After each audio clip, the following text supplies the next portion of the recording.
Tapi jelas kalau kita sekarang tahu siapa pengambil kebijakan dan kulitnya berwarna itu, yaitu adalah musuh kita. Kita tahu kok DPR banyak kulitnya sama kita kok.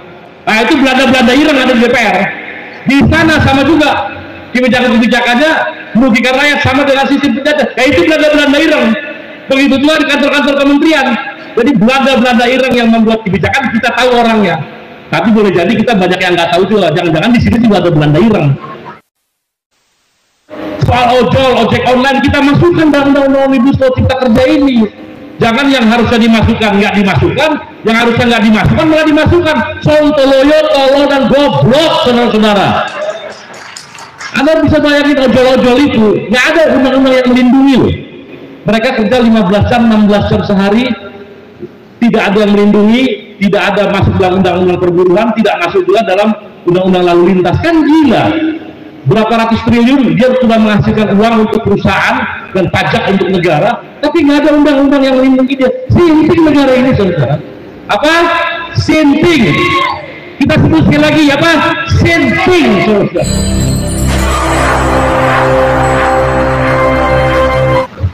Teman-teman, para pejuang buruh tingkat nasional, tingkat provinsi, sampai tingkat PUK. Selamat siang, salam sejahtera bagi kita semua. Assalamualaikum warahmatullahi wabarakatuh. Saya rasa semua alasan-alasan untuk kita bergerak itu sudah diungkap sejak pagi tadi, sejak dimulai acara, dengan gamblang oleh Mbak Yanti dan juga pimpinan-pimpinan federasi yang baik nasional maupun bahkan dari PUK. Jadi saya tidak akan mengulangi betapa pentingnya kegiatan untuk melakukan perjuangan bersama. Saya hanya membayangkan begini, kalau saya berdiri di sini, ini saya berdiri di sini, kemudian ada semut yang datang ke saya, ada semut 10, 20, 30 semut, saya mungkin bisa usir ya, saya bisa tiup-tiup, saya bisa usir. Tapi kalau semutnya nambah jadi 1000, 10.000, saya udah mulai gemeteran loh. Kok banyak semutnya. Terus saya lihat lagi makin banyak lagi, ada 100.000, ada ratusan ribu semut yang mendatangi saya, dan semutnya semut api, semut merah itu. Karena dalam keadaan marah semut itu. Saya pasti kabur, Bapak Ibu sekalian. Karena ratusan ribu atau jutaan semut mendatangi saya akan habis. Kira-kira begitulah kejadian antara tawar-menawar tentang terbentuknya suatu perundang-undangan. Kalau yang protesnya cuma 10-20 orang, ya kita bisa digebrak-gebrak gitu. Kalau 1.000 orang, 10.000 orang masih bisa. Tapi kalau udah 100.000 dan sudah dalam keadaan marah seperti semut api tadi, dan ratusan ribu mendatangi saya dari semua sudut, ya kan, saya pasti kabur. Begitu juga saya mengharapkan, mengobsesikan pada tanggal 10 Agustus kita akan mengepung Jakarta atau istana akan kita kepung dari utara, Jakarta atau istana akan kita kepung dari selatan, kita kepung dari timur, kita kepung dari barat, semua arah penjuru angin kita kepung mendatangi Jakarta seperti semut-semut merah yang marah, yang inginkan perubahan. Dan itu bisa kita lakukan, apalagi kita sekarang senangnya dengan sepeda motor. Bayangkan kalau ada ratusan ribu atau mungkin juta motor bersamaan dalam keadaan marah dan penuh harapan mendatangi Jakarta, mengepung istana. Apa mungkin undang-undang itu tidak dicabut? Kalau saya jadi presiden, baru dengar berita itu aja udah saya cabut gitu. Tapi kalau tidak dicabut akan punya konsekuensi yang sangat panjang. Siapa teman-teman berpanjang-panjangan dalam konsekuensi? Siap. Mereka yang mungkin tidak siap. Bayangkan itu terjadi, dan pertemuan pada hari ini adalah pertemuan dalam rangka itu. Kita melakukan ini bahkan di Jakarta Timur sudah. Buru-buru Jakarta Timur dengan puluhan ribu sepeda motor siap mengepung istana. Dari utara juga begitu. Ribuan puluhan ribu motor dari Jakarta Utara siap mengepung istana. Kemarin kita dari Banten, bahkan ada ratusan ribu buruh dari Banten siap datang naik sepeda motor mengepung Jakarta, mengepung istana. Di Bogor juga kita sudah melakukan itu. Di Kerawang kita sudah melakukan itu. Di Bekasi insya Allah tanggal 25 akan ada sekitar 1.000 orang pimpinan-pimpinan serikat buruh di tingkat pabrik berkumpul untuk memastikan ratusan ribu orang dari Bekasi akan datang dan mengepung Jakarta. Semua sudah kita kepung. Masih juga tidak mau mencabut Omnibus Law. Tidak apa-apa. Kita akan lihat konsekuensinya sama-sama. Jadi yang pasti apa yang kita lakukan harus dalam koridor konstitusi. Demonstrasi tidak dilarang. Tidak pernah disebutkan demonstrasi harus 1.000 orang, harus 10.000 orang, harus 100.000. Tidak. Demonstrasi bisa 1 orang, bisa 10 orang, bisa 1 juta orang juga bisa. Dan kita memilih akan berdemonstrasi dengan angka 1 juta buruh datang ke Jakarta mengepung istana. Dan itu bisa. Ini yang disebut dengan people power. Jadi saya ingin beri penjelasan sedikit definisi people power. People power itu sudah terjadi sejak tahun sebelum Masehi, bahkan zaman Yunani, Romawi, 2000-2500 tahun yang lalu. People power itu sudah terjadi. People power itu tidak harus untuk menjatuhkan pemerintah, tidak harus menjatuhkan presiden. People power itu adalah kekuatan rakyat yang protes kepada pemimpin negara untuk merubah kebijakan-kebijakan. Itu namanya people power. Dan kita sekarang mendesak kepada Heng, ya, Tuan Presiden yang amat berhormat kepada Heng dari PPM ini, people power yang kita lakukan adalah untuk meminta perubahan kebijakan yang pro kepada Pancasila. Karena kebijakan sekarang anti Pancasila. Saya berani berdebat dengan profesor-profesor siapapun bahwa kebijakan Omnibus Law ada anti Pancasila. Saya tahu persis itu, ya. Karena itu kita lakukan people power. Dan kalau itu terjadi, maka yang akan kita saksikan nanti adalah mereka datang berbondong-bondong dengan sepeda motor, berjalan kaki. Kita sebut dengan motorcycle people power of Indonesia. Jadi people power oleh mereka yang bergerak dengan sepeda motor akan terkenal seluruh dunia. Perubahan di Indonesia dengan sepeda motor bersama-sama, itulah yang baru kita lakukan. Ada orange revolution, ada yellow people power. Kita motorcycle people power. Tapi jangan sampai meleset, karena kalau meleset bisa people power revolution. Mudah-mudahan dari people power tidak berubah menjadi revolution. Ya kalau itu harus terjadi, nah kita lihat belakangan nanti. Yang intinya setiap langkah apapun kita harus mencapai kemenangan dalam pengertian kemenangan rakyat, kemenangan Pancasila. Tadi Pak Syukur Ahmad mengatakan, malu betul. Ya, dia pejuang buruh juga. Dia pejuang buruh, kita Al-Fatihah buat dia ya. Pak Syukur Ahmad mengatakan dulu kita dijajah Belanda. Sama, sekarang juga kita dijajah Belanda, tapi Belanda ireng. Dan banyak yang lebih jahat Belanda-Belanda kulit putih dibandingkan dengan Belanda-Belanda ireng. Belanda ireng lebih jahat dari Belanda-Belanda kulit putih. Sekarang ini banyak di mana-mana.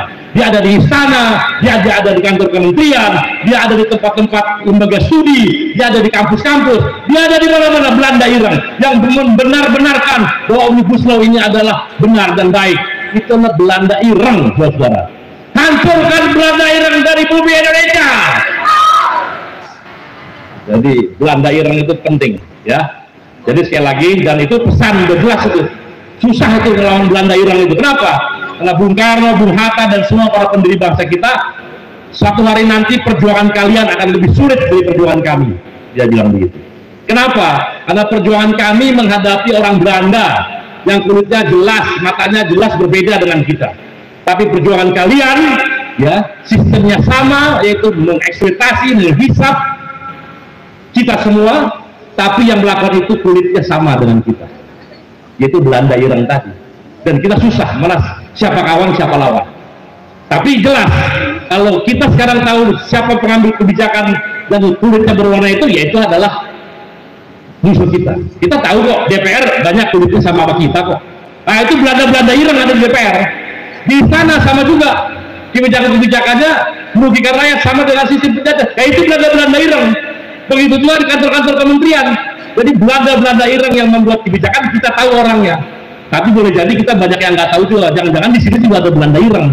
Nah kita nggak tahu. Atau paling nggak ya Irengnya aja lah, kalau Belandanya nggak ada. Kira-kira gitu saudara. Jadi paham ya maksud saya, semua udah benar, alasannya sudah benar, dan saya hanya mengharapkan bersama teman-teman berjuang bersama, dan insya Allah berbantu. Dan mengenai tenaga kerja pelabuhan, saya tahu persis. Jadi Pak Syukur Ahmad saya luruskan sedikit. Peraturan PM 60 kalau nggak salah waktu itu mau diterbitkan PM 60 yang isinya tidak mengajak diskusi para TKBM, mau diberlakukan. Kemudian sampailah SPMI pada kesimpulan bahwa ini kita diajak nggak berunding, nggak tiba-tiba ada peraturan yang kita akan merugikan kita. Waktu itu menterinya Yonan, Pak Yonan. Kemudian kita bersepakat, oh kalau gitu kita mogok, dan teman-teman minta izin untuk bergerak bersama melakukan mogok. Saya bilang saya setuju mogok. Akhirnya kita mogok di beberapa tempat, yang lain waktu hujan deras di Semarang hujan, di Tanjung Priok sebagian mogok juga, tapi yang mutlak terang suasana itu di Tanjung Perak. Ada sekitar 4.000 TKBM kita di sana. Kebetulan di sana 100% SPMI kebetulan ya. Jadi udah satu komando mogok. Nah, gelagapan dan kemudian di tengah demo itu saya memang ditelepon sama mertua saya. Mertua saya itu kebenaran mantan Menteri Perhubungan, ya sesama yang satu menteri beneran perhubungan, satunya mantan. Dan nelponlah ke mertua saya, itu Pak jujur kok begitu dia lagi. Saya ditelepon, saya bilang udah tenang aja Pak. Saya bilang ini menterinya bikin peraturan nggak sopan. Saya cuma bilang gitu aja. Jadi saya nggak stop Pak. Jadi nggak saya stop itu. Saya menjelaskan ke mertua saya udah biarin aja, karena dia bikin peraturan nggak sopan waktu itu. Nah jadi setelah itu dan akhirnya berlanjut sampai akhirnya kita setelah beberapa waktu kita stop dan kemudian mereka bekerja kembali. Tapi dampaknya peraturan itu langsung nggak berlaku. Bahkan sampai sekarang nggak berlaku peraturan itu. Itu tahun 2016 kalau nggak salah Pak ya. 2017. Jadi 5-6 tahun. Baru sekarang diributin lagi. Tidak berlaku dan kemudian ya bukan saya juga mungkin nggak merasa ini ya. Pada saat itu, hari besoknya kepala operasi KOP ya, KOP Tanjung Perak saat itu langsung diganti. Dianggap mungkin tidak bisa. Jadi sebetulnya ketika kita kompak perubahan-perubahan itu terjadi. Jadi nggak usah khawatir. Itu Menteri Perhubungan dengan 1.000, 2.000, 10.000, 20.000 bisa. Ini undang-undang Omnibus Law. Dan saya setuju nanti dalam undang-undang Omnibus Law itu harus ada peraturan-peraturan khusus yang membahas soal TKBM. Setuju ya? Jadi kita masukkan TKBM itu dalam undang-undang Omnibus Law. Soal ojol, ojek online kita masukkan dalam undang-undang Omnibus Law Cipta Kerja ini. Jangan yang harusnya dimasukkan nggak dimasukkan, yang harusnya nggak dimasukkan malah dimasukkan. Sontoloyo, tolol dan goblok saudara-saudara.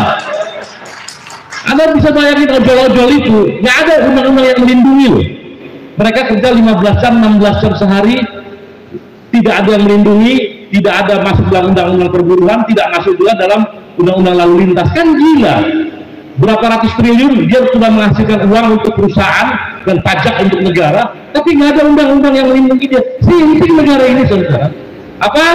Sinting. Kita sebut sekali lagi apa? Sinting saudara. Ini negara sinting. Kenapa? Karena dia jumlahnya 5 juta orang. 5 juta orang dengan anak dan istri adalah 15 juta orang. 15 juta orang itu banyak. Anaknya 2 jadi 20 juta orang. Nggak ada undang-undang yang melindungi. Begitu juga TKBM. TKBM ini sekarang bingung posisinya seperti apa. Dan kita nanti ketika undang-undang Omnibus Law dicabut dan kita berunding kembali untuk menyusun pasal per pasal, kita pastikan perlindungan bagi TKBM di seluruh pelabuhan di Indonesia, dan pastinya kalian harus jauh lebih sejahtera dari sekarang. Nah, itu janji kita. Pak Arief dicatat tuh. Ya semua nih pimpinan dicatat. tapi direkam juga ya, bagus lah. Jadi harus dicatat. Jadi kita jangan ngajak tapi kita nggak tahu ujungnya seperti itu. Bahkan kalau ada yang penderitaan itu terjadi sekarang, saya mengundang nih para pimpinan nih, sekitar 10, 20, 30 ribu orang untuk mendatangi pelabuhan, menutup pintu itu sampai perundingan kalian TKBM sekarang kalau usah nunggu ibu sekolah. Itu pun bisa dilakukan.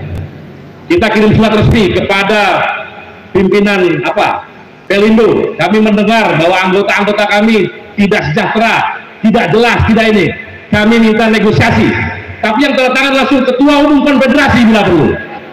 Ya, saya minta saudara hadir berunding tentang kesejahteraan mereka. Kalau tidak berunding, saya kasih waktu 1 minggu. Tidak, kami akan demonstrasi puluhan ribu mengepung Tanjung Priok. Setuju nggak begitu, saudara? Pak Arief akan datangkan puluhan ribu dari logam elektronik mesin. Pak Karel akan mendatangkan dari teman-teman KSPN. Pak Rudi, baik itu dari Banten, dari mana, datangkan ke sini. Itu yang disebut dengan labor solidarity, solidaritas kaum buruh yang akan terjadi. Itu yang dijadikan contoh. Masa kita tidak bisa itu? Apa perlu kita lakukan itu? Oh ya, kita pikirkan. Kita bersurat resmi, ASB aja. Kita sama-sama minta kepada Dirut Pelindo, kami akan datang berunding karena ada rakyat kami, anggota kami menderita di sana. Tidak jelas kedudukannya. Kalian semua nggak usah dicampur yang di TUK, ini udah diambil oleh nasional. Ya kan, sekalian lihat mendukung-dukung saja, tepuk tangan dari belakang aja lah, ya kan? Kita kalau seminggu tidak dia mau berunding, kita duduk. Setuju? Oke, saya rasa kita akan pikirkan. Padain pasukannya siap-siap, laskar-laskar, bakor apa semua, paksi apa semua, kita satgasus dari RTN semua datang, ya kan? Kemudian banyak juga kita di utara. Datang aja ke sana. Solidaritas itu yang paling penting. Tanpa solidaritas nggak akan ada artinya kita semua. Terima kasih, selamat berjuang. ASD lawan. Terima kasih. Assalamualaikum warahmatullahi wabarakatuh.